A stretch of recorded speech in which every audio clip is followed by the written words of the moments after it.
तरह की हो सकती है। एक होंगी है रेजिडुअल, दूजी होंगी है ट्रांसपोर्टेड।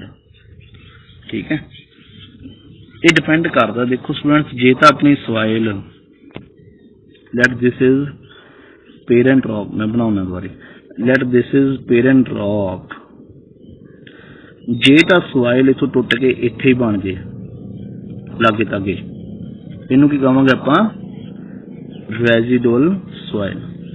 यही जे सॉइल आ सॉइल जिहड़ी इत्थे बननी सी ओह हवा दे नाल चलेगी, चाहे पानी नाल बह के चलेगी, काफ़ी दूर, काफ़ी ज़्यादा किलोमीटर बाद दूर जाके बने वो सॉइल, उन्होंने की कहने आपां ट्रांसपोर्टेड सॉइल्स।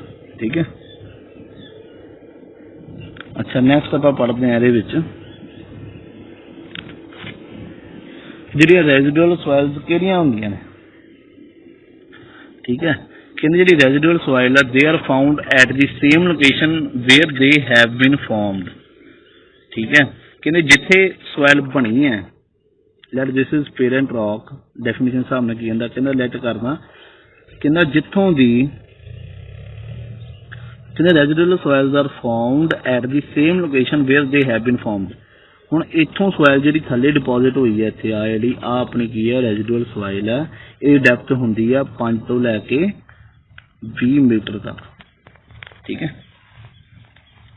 फिर कहते आ chemical weathering rate is greater in warm humid regions than in cold dry regions, causing a faster breakdown of rocks।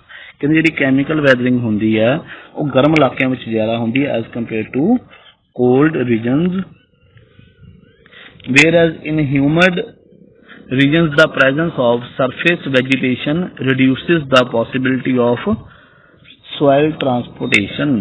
कहते जिथे पहला ही ह्यूमिडिटी है उत्थे कोई ना कोई प्लांट्स होंगे तुहाडे।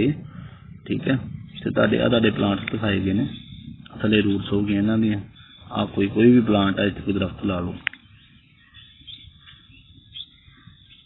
ठीक है, कहते जिहड़ा ह्यूमिड रीजनस आ, देखो तुहानूं पता जिहड़े ह्यूमिड रीजनस आ उत्थे मॉइस्चर हमेशा रहना, डैंपनेस ही रहेगी। कहते जिहड़ी सरफेस वैजीटेशन है, सरफेस वैजीटेशन यानी कि इत्थे बूटे लगे हुए ने, वो सॉइल नूं ट्रांसपोर्ट होने तो रोकदी है।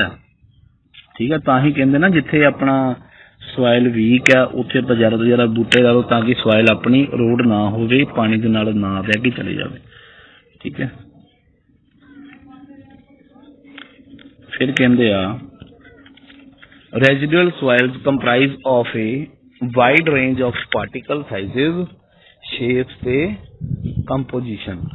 कहते जी सॉइल ये होंगी आ उहदे अलग अलग साइज होंगे ने, अलग अलग शेप हो सकती है, अलग अलग ये कंपोजिशन हो सकती है जी रेजिडुअल सॉइल। ठीक है, नैक्सट अपने आ गए ट्रांसपोर्टेड सॉइल। ट्रांसपोर्टेड सॉइल तुहानूं पहलां दस चुके हैं, जिहड़ी अपनी जिथे सॉइल टुट्टी सी, जिथे अपना रॉक टुटिया सी उत्थे सॉइल नहीं बनी, उस तो काफ़ी दूर जाके बन गई। ठीक है, वो किहड़ी सॉइल हुंदी है, ट्रांसपोर्टेड सॉइल। ठीक है, ये बारे लिखा गया weathered rock materials can be moved from their original site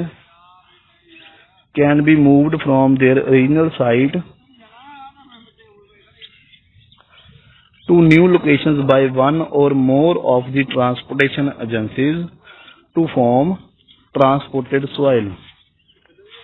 कहते बेसिकली जी ट्रांसपोर्टेड सॉइल होंगी है, कहते अब जो नवी साइट पर मूव हो जाए तो इन्हों जी आप डिफाइन करते हैं, क्लासीफाई करते हैं, that is based on mode of transportation and final deposition environment. कहते इन्हू क्लासीफाई किवें करते हैं भी किहड़े मटीरियल दे नाल वो ट्रांसपोर्ट हुई है, तो कित्थे जाके वो फाइनल डिपोजिशन हुई है, कित्थों ट्रांसपोर्ट हुई है, तो कित्थे जाके डिपॉजिट होगी। ठीक है, उस बेस पर आप इन्हू डिफाइन करते हैं। नैक्सट इज बेसिकली थोनों ट्रांसपोर्टेड सॉइल दी टाइप्स दसांगे। सब तो पहली है soils that are carried and deposited by rivers are called alluvial deposits. ठीक है, याद रखना जिहड़ी सॉइल कैरी भी उन्ना रिवर ना हुई है तो डिपॉजिट भी रिवर दे नाल ही हुई है, उन्होंने की कहने आ अलूवियल डिपॉजिट्स। पंजाब की सॉइल जे कोई पुछ ले किहड़ी आ वो, that is alluvial soil. Punjab की सॉइल किहड़ी है? अलूवियल सॉइल है। थोनों मोस्टली ब्लैंक्स विच पुछया जा सकदा है। नैक्सट अपना आ जांदा soils that are deposited by flowing water or surface runoff while entering a lake are called lacustrine deposits। ਇਹਨੀਆਂ ਹੁੰਦੀਆਂ ਕਹਿੰਦੇ ਜਿਹੜੀਆਂ ਇੱਕ ਸਰਫੇਸ ਰਨ ਆਫ ਤੋਂ ਲੈਟ ਕਰਦਾ, ਇਹ ਆਪਣੇ ਕੋਈ ਮਾਊਂਟੇਨ ਆ, ਕੋਈ ਪਹਾੜ ਹੈ, ਇੱਥੇ ਥੱਲੇ ਇੱਥੇ ਇੱਕ ਲੇਕ ਬਣੀ ਹੋਈ ਹੈ। ਕਹਿੰਦਾ ਜਿਹੜੀ ਸੋਇਲ ਇੱਥੋਂ ਦੀ ਪਹਾੜ ਤੋਂ ਥੱਲੇ ਨਿਕਲੀ ਸਰਫੇਸ ਰਨ ਆਫ ਦੇ ਨਾਲ, ਰਨ ਆਫ ਤੁਹਾਨੂੰ ਸਾਰਿਆਂ ਨੂੰ ਪਤਾ ਪਾਣੀ ਦੇ ਫਲੋ ਨੂੰ ਕਹਿੰਦੇ ਆਪਾਂ ਸਰਫੇਸ ਰਨ ਆਫ ਦੇ ਨਾਲ ਜਿਹੜਾ ਜਾਂਦਾ, ਤੇ ਜਦੋਂ ਉਹ ਜਾ ਕੇ ਲੇਕ ਦੇ ਵਿੱਚ ਜਾ ਕੇ ਡਿਪੋਜ਼ਿਟ ਹੋ ਜੇ ਉਹਨੂੰ ਕੀ ਕਹਿੰਦੇ ਆ? ਲੈਕੋਸਟਰਾਈਨ ਡਿਪੋਜ਼ਿਟਸ। ठीक है। नैक्सट अपनी आ गई कहते if the deposits are made by rivers in sea water they are called marine deposit. ठीक है। कहते जो डिपॉजिट्स ने ਜਿਹੜੇ दरिया किच कर देंगे ने जाके समुद्री पानी च जाके कर देंगे उन्होंने की कहने आप मैरीन डिपॉजिट्स। ट्रांसपोर्टेड सॉइल दी अलग अलग टाइप्स ने, उन्होंने बारे आप पढ़ते पे हैं। Next is melting of a glacier causes the deposition of all the materials scoured by it leading to formation of glacial deposits। कहते ਜਿਹੜੀ ਸੋਇਲ ਗਲੇਸ਼ੀਅਰ ਦੂਜੇ ਪਾਸੇ ਡਿਪੋਜ਼ਿਟ ਜਾ ਕੇ ਕਰਦਾ ਉਹਨੂੰ ਕੀ ਕਹਿੰਦੇ ਆ? ਗਲੇਸ਼ੀਅਲ ਡਿਪੋਜ਼ਿਟਸ। ਤੇ ਜਿਹੜੀ ਵਿੰਡ ਦੇ ਨਾਲ ਹੁੰਦੀ ਹੈ, ਵਿੰਡ ਵਾਲੀ ਰਹਿ ਗਈ ਨਾ, soil particles covered by wind and subsequently deposited are known as aeolian deposits. ठीक है। ਇਹ याद रखियो स्टूडेंट्स, अपने बहुत काम की चीज़ आ जाती है। ਜਿਹੜੀ ਦਾ ਰਿਵਰ ਦੇ ਨਾਲ ਸੋਇਲ ਬਣਦੀ ਹੈ ਉਹ ਕਿਹੜੀ ਹੈ? ਅਲੂਵੀਅਲ। ਜਿਹੜੀ ਲੇਕ ਦੇ ਵਿੱਚ ਬਣ ਗਈ ਉਹਨੂੰ ਕਹਿੰਦੇ ਲੈਕੋਸਟਰਾਈਨ।